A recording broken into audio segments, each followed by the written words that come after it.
Within the limits of our brutal realities, with our options limited by a scarcity of resources, by dilapidated infrastructure and outdated laws, we acted to slow the spread of disease, to treat the sick, comfort the afflicted, and provide for the most vulnerable in our nation's citizens. The truth is, we have done better than many believed was possible, better than many nations, even the most advanced.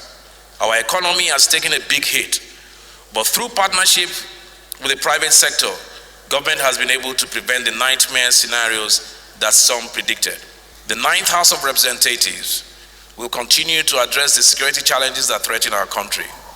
We have initiated and will continue efforts to reform the statutory framework for police accountability through the Police Service Commission Reform Bill, which has passed second reading. We will continue to exercise our constitutional powers of oversight to demand more from the military and security services, even as we make sure to provide the resources they need to train, equip, and provide for the welfare of their men and women who bear arms on our nation's behalf and in our name. The responsibility of undoing the damage of many years has fallen on us. We have a lot of work to do. We are each called to lead our nation towards the promised land, to restore the dignity of every man, woman, and child who swears allegiance to our Constitution and salutes our nation's flag. We will improve Nigeria by building infrastructure that provides jobs, by protecting our people's lives and property, and repairing the relationship between citizens and the state. This is what we must do to restore faith in Nigeria's promise and prevent the risk of a destructive renegotiation of our nationhood. Honorable colleagues, I do not speak to you today from a place of despair.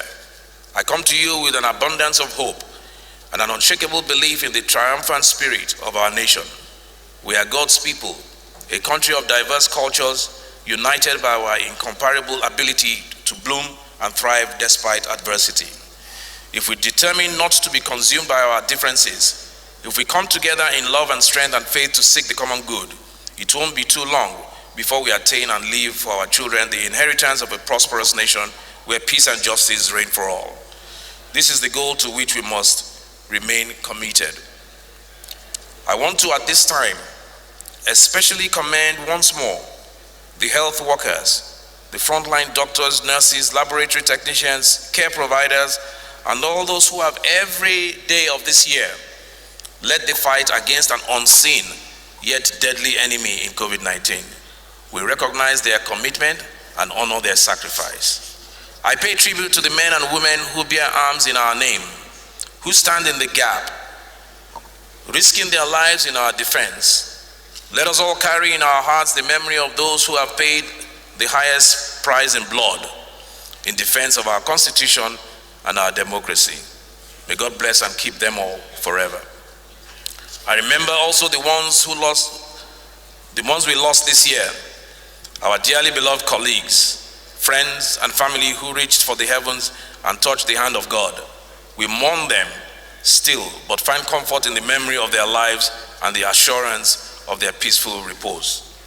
The recent uptick in positive cases of COVID-19 is a clear and present danger that will only be defeated by strict adherence to the guidelines on masks, social distancing, and personal hygiene.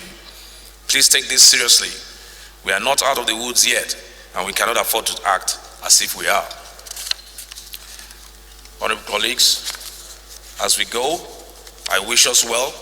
I wish us a Merry Christmas, and I pray that we will all be reunited in January to continue the people's business. Thank you, and God bless you all.